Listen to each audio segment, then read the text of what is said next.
All Souls Unitarian Universalist Church, building community, inspiring growth, creating change. Here in the heart of Kansas City, we come together to create this hour of shared reflection so that we might be renewed in courage for these times and inspired to lives of greater dignity, higher purpose, deeper generosity, and more effective action.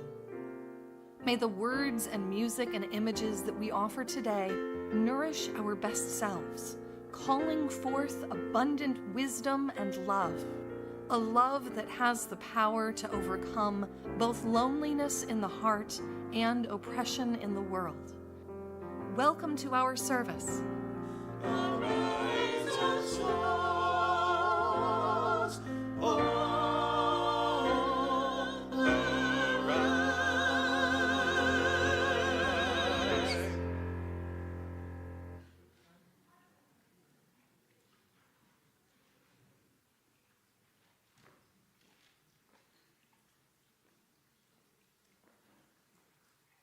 Good morning, everybody.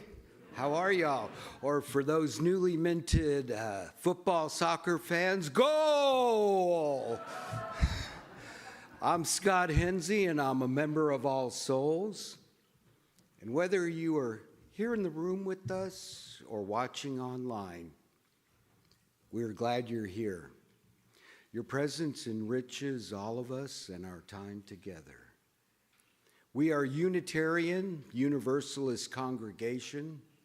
Our tradition is a large tent with room for many beliefs and approaches to the questions that matter. It is our values of inclusion, compassion, and justice that hold us together.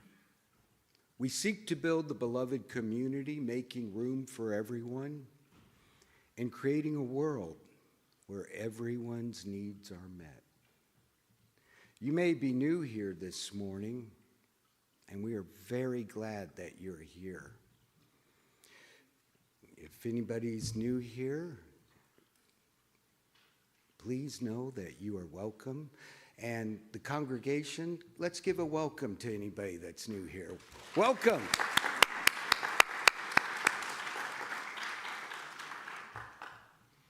Whoever you are, whomever you love, wherever you are on your spiritual journey, you are welcome here. Whether you come with laughter in your heart or tears, you're welcome here.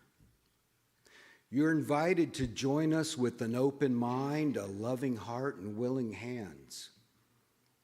We welcome you today.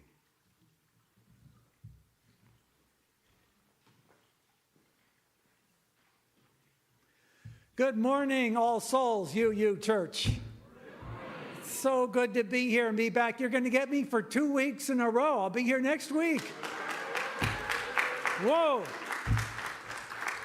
I'm so excited. It's great. Just to echo what Scott says, wherever you are on life's journey, you're welcome here. Yes, indeed. We come to this sacred place to be in community. We're going to be talking about community this morning. We come into this sacred space to be grounded, centered, renewed, replenished, refueled, re-energized, grounded above all in the spirit that is beyond all spirits, the spirit of love. Come, let us gather in this place of worship and presence together.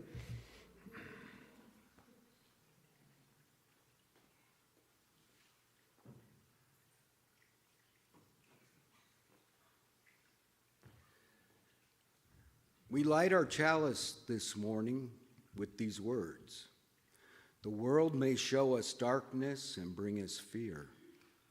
May the flame of our chalice inspire us to resist. May it bring us together, that we know the power of community, that together we shall flourish.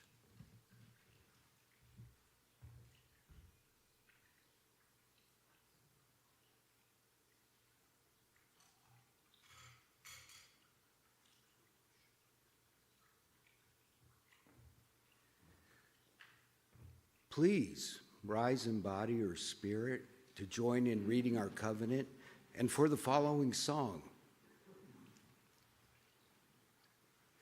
Together we affirm, goodwill is the spirit of this church, and service is its all. This is our great covenant, to dwell together in peace, to seek the truth in love, and to help one another.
It's time for all ages. So people of all ages, if you wish and are inclined, come on up, and we have a few moments to share together. So come on up.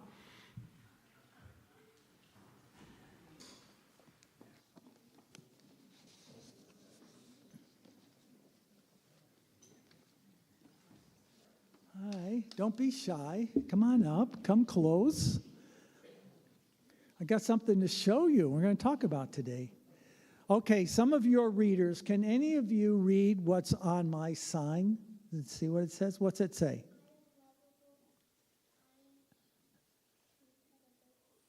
I am lovable and, yes? That's probably my spelling or writing. I am capable. I am loving and I am capable. Do you realize that each one of you are loving and you're capable?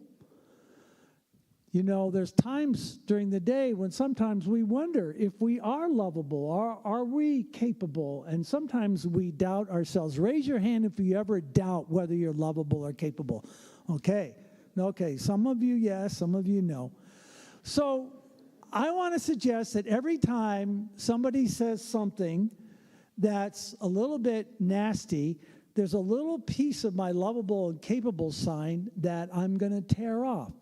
So if somebody says, you know, your nose looks kind of funny, I'm going to tear off a piece of my lovable and capable sign. If somebody says, you know, you forgot to take out the garbage, I'm going to tear off a little piece of my lovable and capable sign.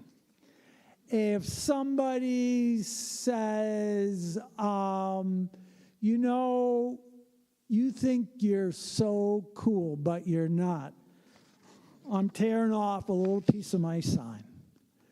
So do you see what happens when we say things that are not nice to other people? We say that maybe, you know, your nose is funny, or, you know, that shirt doesn't really look very good on you. You should put on a different shirt. Oh, my God, I'm taking off another piece of my sign. So what's left? I'm like, most of my sign is gone. I'm not feeling very lovable and capable. Now, if you were to say, you know, when I was sitting alone in the cafeteria, you came and you talked to me and you made me feel welcome. You know what I'm going to do?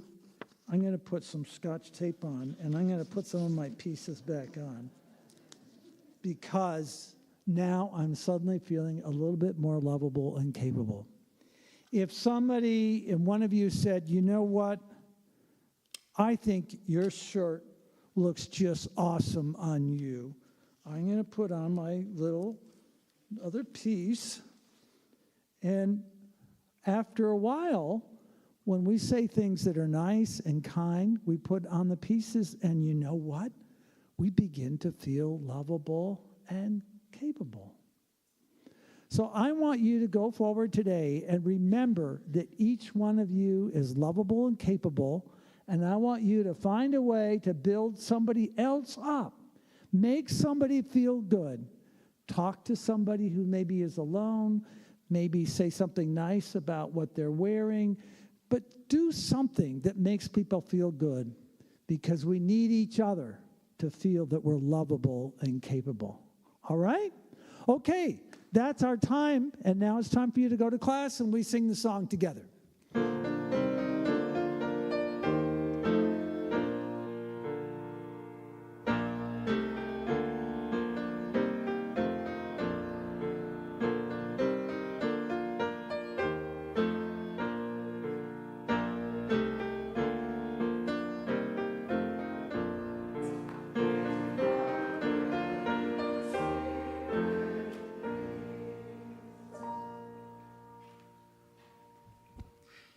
Hello, I'm Jonda Boyce, a member of this congregation.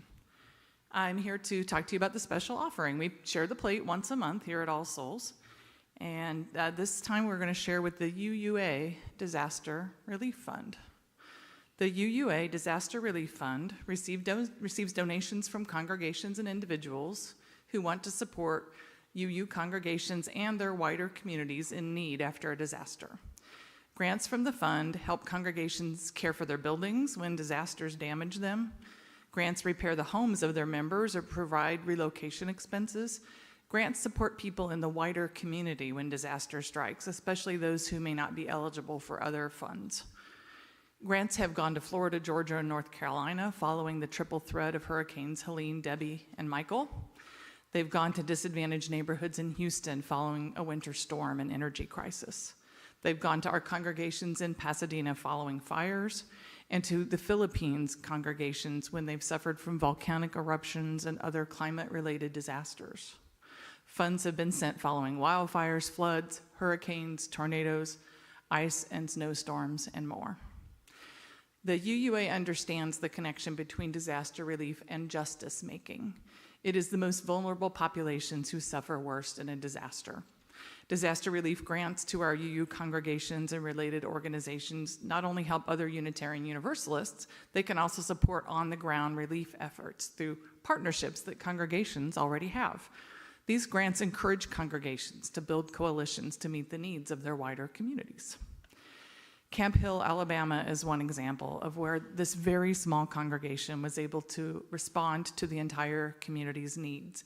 Following terrible storms, I read up on it, it was like grapefruit-sized hail puncturing every bit of glass in Camp Hill, Alabama, compounded by a major shooting disaster the next week.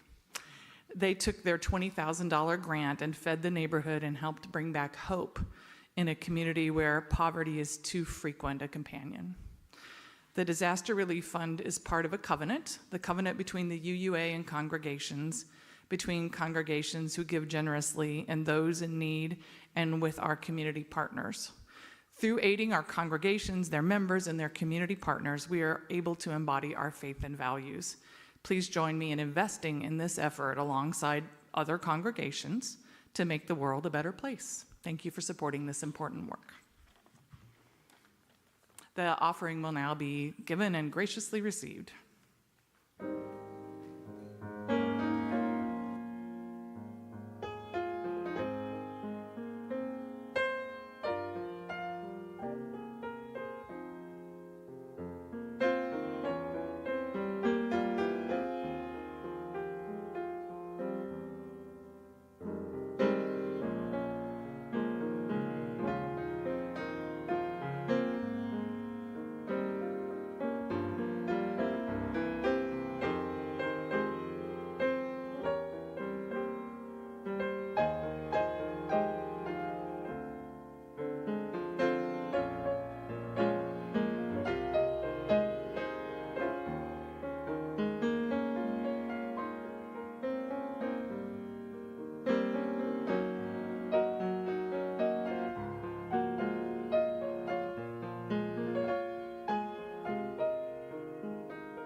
Please join me in the dedication of the offering.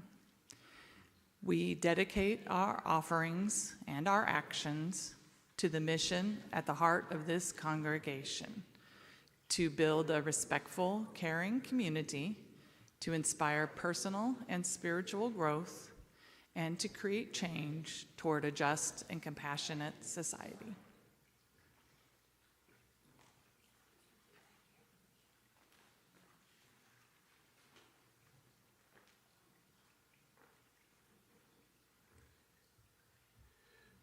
This abridged essay by UU Pastor Cheryl M. Walker is from Turning Point, Essays on a New Unitarian Universalism, edited by the Reverend Dr. Frederick Muir. True community.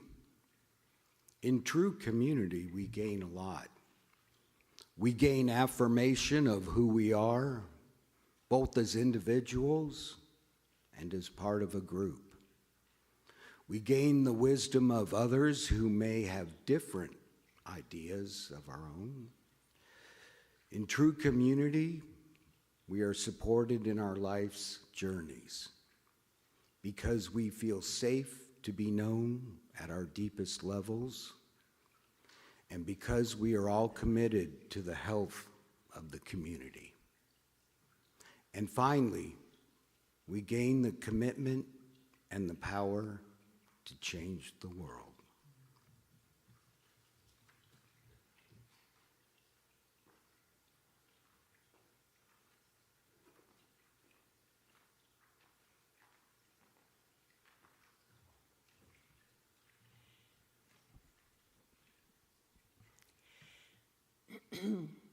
Naomi Shihab Nye grew up in both Jerusalem and San Antonio, Texas, and brings her unique perspective on the world to her award-winning poetry.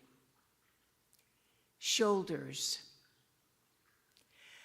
A man crosses the street in rain, stepping gently, looking 2 times north and south, because his son is asleep on his shoulder. No car must splash him. No car drive too near to his shadow. This man carries the world's most sensitive cargo. but he's not marked. Nowhere does his jacket say fragile, handle with care. His ears fill up with breathing. He hears the hum of a boy's dream deep inside him. We're not going to be able to live in this world if we're not willing to do what he's doing with one another. The road will only be wide. The rain will never stop falling.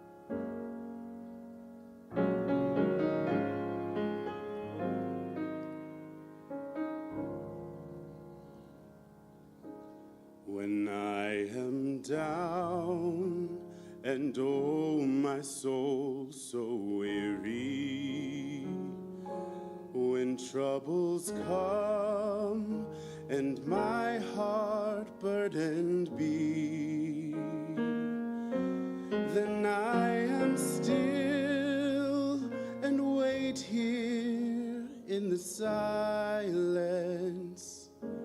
until you come and sit a while with me. You raise me up so I can stand on mountains. You raise me up to walk on stormy seas, and I am strong when I am on your shoulders.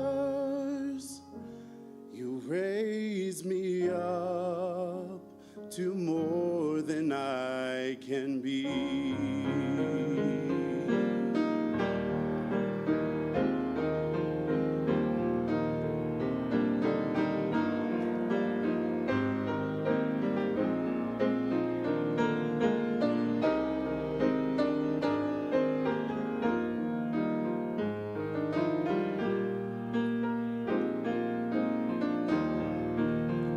You raise me up so I can stand on mountains.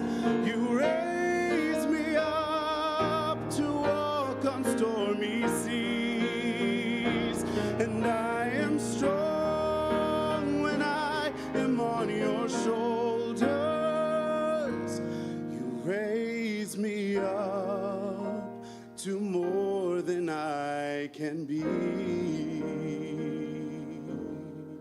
You raise me up to more than I can be.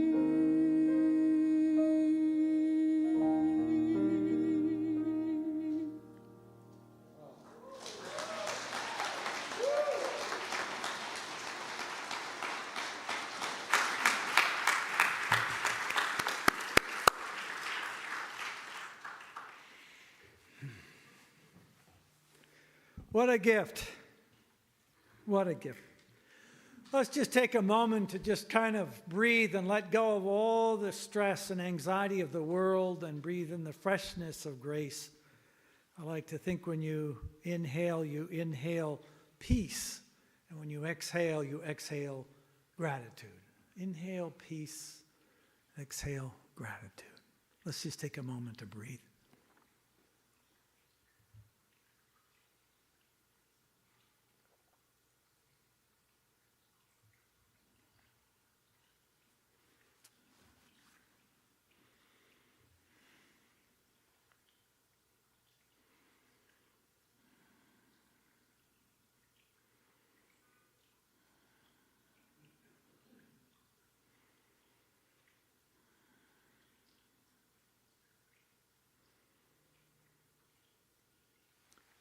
Peace. I want to talk for a few minutes about community, about what it is, why we need it, and how we get it. Perhaps we'll begin talking about an experience of the miraculous power of community. Imagine that you are at your wit's end. You're at the end of your rope. You're exhausted, you're drained, and then suddenly, gently, a hand weaves its way underneath your arm, and in that moment, you suddenly feel peace, calmness. You tell yourself everything is going to be all right. It's going to be okay. It's exactly perhaps what that young boy felt, that he could sleep on his father's shoulder as his father carried him across the rainy road in that poem by Naomi Shihab Nye, Shoulders. There you can look up and see that picture of the father holding his sleeping son in his arms. And she writes, "No car must splash him. No car must drive close to his shadow." Naomi Shihab Nye is saying that we need each other. We are not going to make it in this world, she says, if we are not willing to do what he's doing with one another. We need one another. As Brian sang, you sang so beautifully, we need each other when times of trouble are upon us, to raise us up and give us new life. Community, we need it, and yet, it's community that's at risk these days. The U.S. Surgeon General has determined that 50% of the people in our country are lonely, have periods of loneliness where they feel so alone. 50% of the people in our country feel they don't have somebody's shoulder that they can rest upon to carry them on a dangerous street in the rain. Now, why that is may be course of another sermon. Part of it is the pandemic that we experienced 5 years ago, COVID-19. Part of it may be technology, ironically, which we thought was going to bring us closer together, to connect us, but now at times seems to be pulling us apart from each other. I don't know, but I've been at restaurants with white linen tablecloth and a couple fingering their glasses on their bottle of Pinot Noir, and where are their heads? Down in their laps, glued to their cell phones. We seem to be losing that sense of connection, of togetherness that we all need, because we are social beings and we need each other. We are deeply, fundamentally connected, and we are relational. We are more alike than we are different. In fact, we are all made out of the same stardust that can trace all the way back to the beginning of the universe 14 billion years ago. Scientists now are observing, and this is a book I've been reading by Michael Pollan, who wrote Omnivore's Dilemma, called The World Appears, when Michael Pollan writes that scientists believe that consciousness is not the exclusive domain of human beings, but is shared by the other species. That animals are sentient beings. Plants have some rudimentary form of consciousness. So we are all connected to one another in this web of life. We are merely the strand in the web of life. A web of life that pulses with energy, with the life force itself. And at the heart of the web of life is love. Love is the greatest force that connects us all in this universe. Love has the power to bring us together, to lure us into community.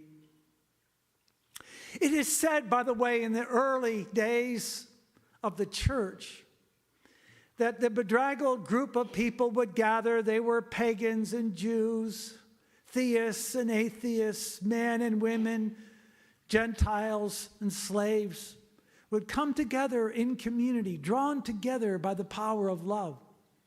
It is said then that a stranger would be walking down the street of Corinth or Ephesus, and then their heads would turn and look back, and they wouldn't understand what people in that community were talking about. But something about the way they looked at each other, the way they cared for each other, the way they smiled with each other, gave off what one writer says was the scent of love. And like a bee drawn to a flower, the bee would come and pick up that scent of the flower and then come back to the flower. So that stranger would turn around and make a U-turn and come back and wonder to be part of this nascent community. The power of love, the scent of love. The scent of love. We know something about that in Lawrence, Kansas. I'm going to brag a little bit here, my friends. Not only have we whiffed the scent of it, we've been getting high.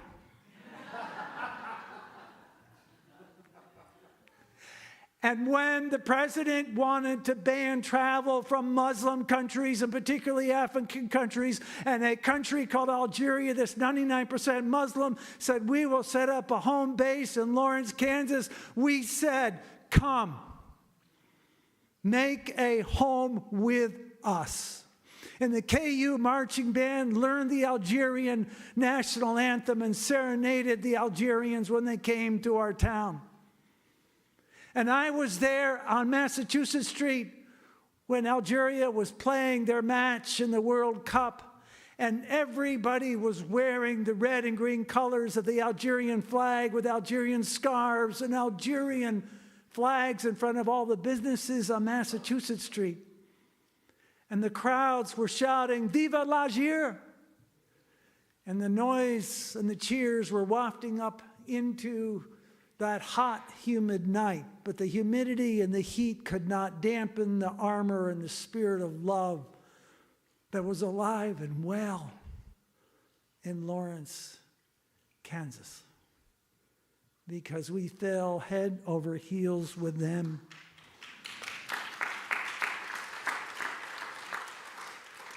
And they with us. It's the scent of love. And it brings us together. And it crosses all national boundaries and religious groups and brings us and creates out of us a community.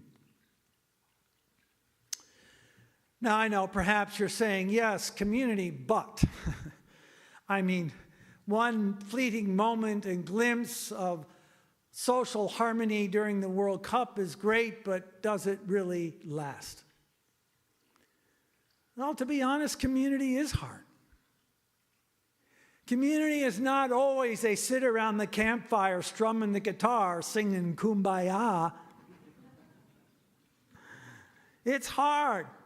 It's like that seminarian that wanted to go into the ministry, and then somebody asked him, why do you want to go to the ministry? He said, because I love people. And then the wise older mentor said, yes, but have you met these people?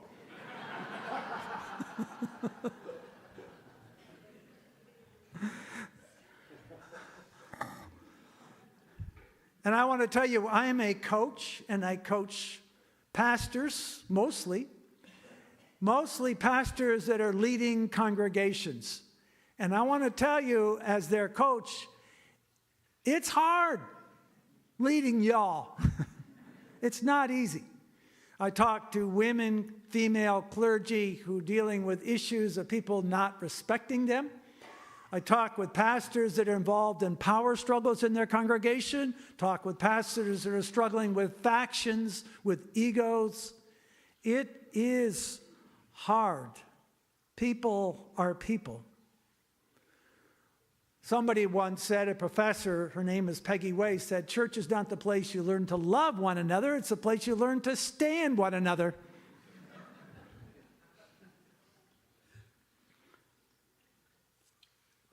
So, How is it that we are going to rely on flawed, fallible, sometimes feckless other human beings to be the shoulder that we can lay our head upon when we're crossing the rainy street? Can we trust in community? Kate Bowler, in her new book, Joyful Anyway, reflects on the times that she's been tempted to call it quits, to throw in the towel on community. And she writes in her book, every time I've tried to build a life that requires no one, no casseroles, no help, no vulnerability, I find life gets very small very quickly. And so she concludes, we don't need a perfect community, thank God. We need a good enough, try again, slightly awkward, still showing up community. So how do we create not a perfect community, but a striving, slightly awkward, try again, still showing up community? How do we create that? I have 3 things, and I came up with 3 because every sermon has to have 3 things. You probably can come up with more, but this is my list. Number 1, love yourself. Number 2, be vulnerable. And number 3, look for joy. Love yourself, be vulnerable, and look for joy. The first one, love yourself. The scriptures tell us, love your neighbor as yourself, which means we are to love ourselves, not in a narcissistic, ego-centered kind of way at all.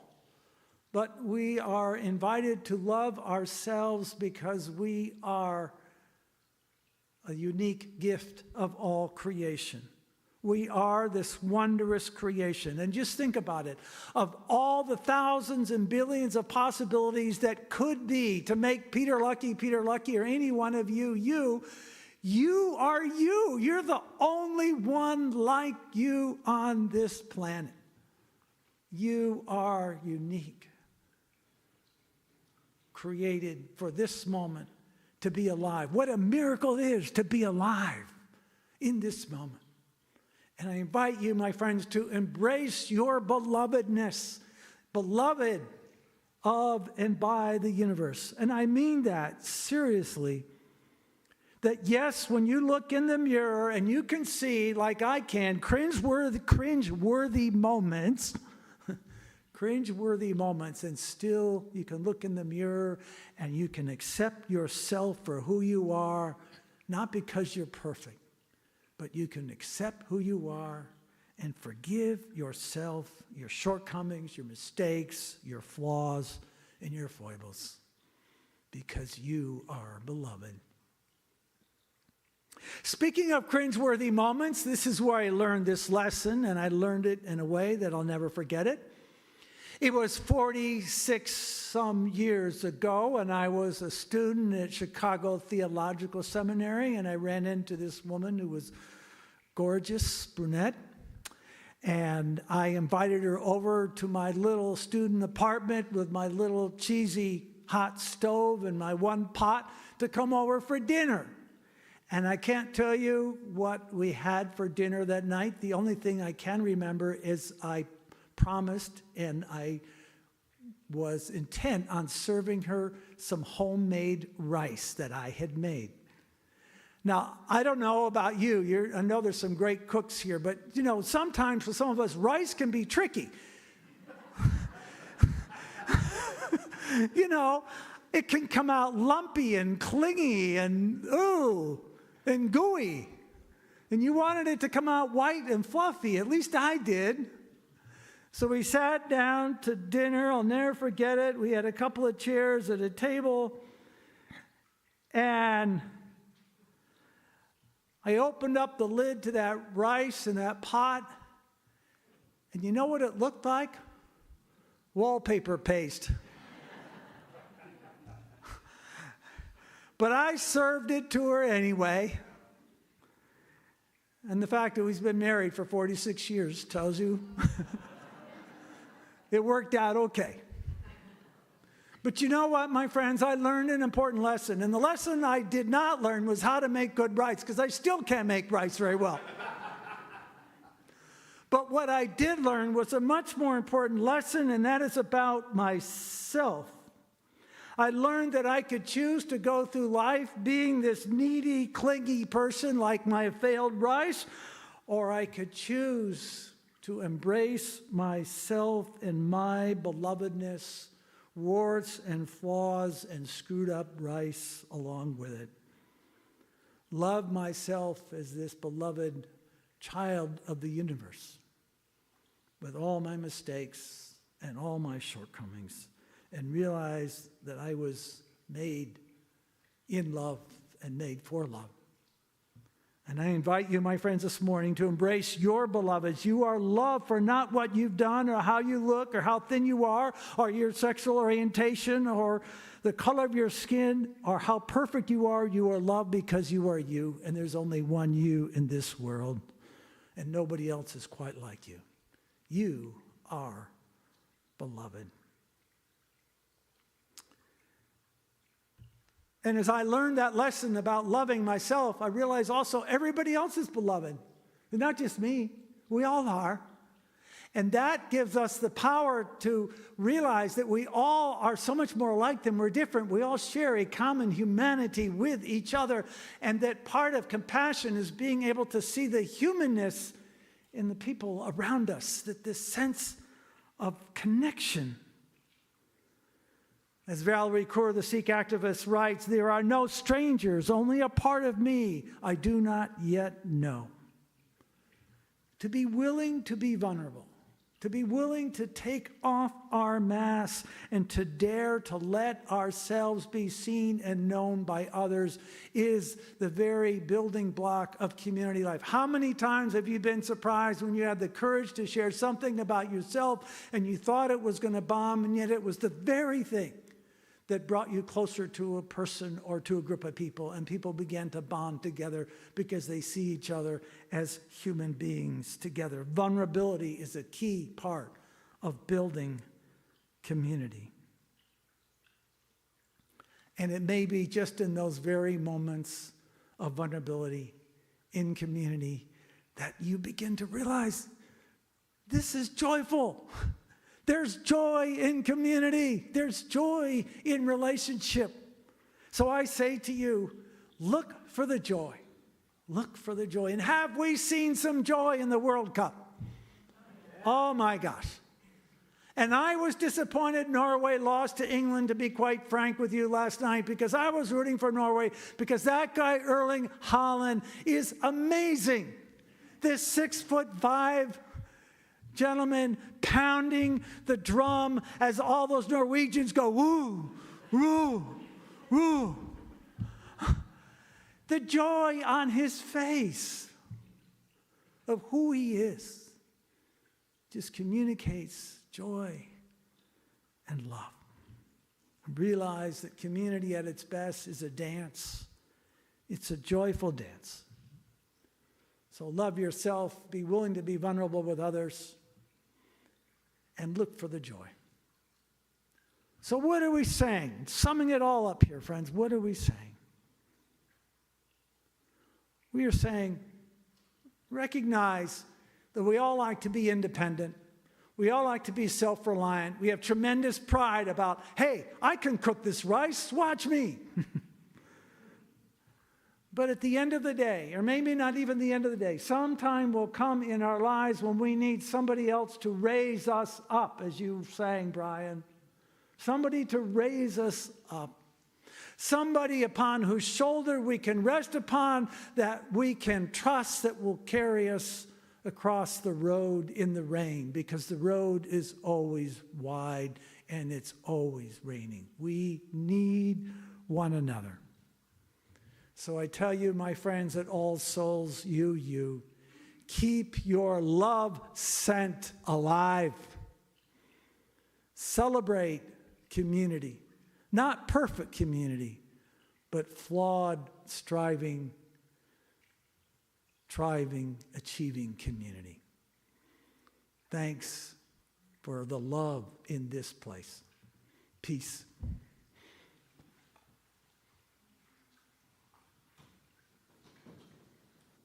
Will you rise as you are able and join Brian and me as we sing Lean on Me.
My friends, go forward from this place. By the way, share a rice recipe with me. I'll give it to my wife. But truly go forward from this place and remember to love yourself. Embrace who you are, not because you're perfect, but because you are created in love for love. Go forward from this place. Be willing to be vulnerable with one another. Find somebody this week that you can be vulnerable with. Go ahead, take a leap, and see what happens.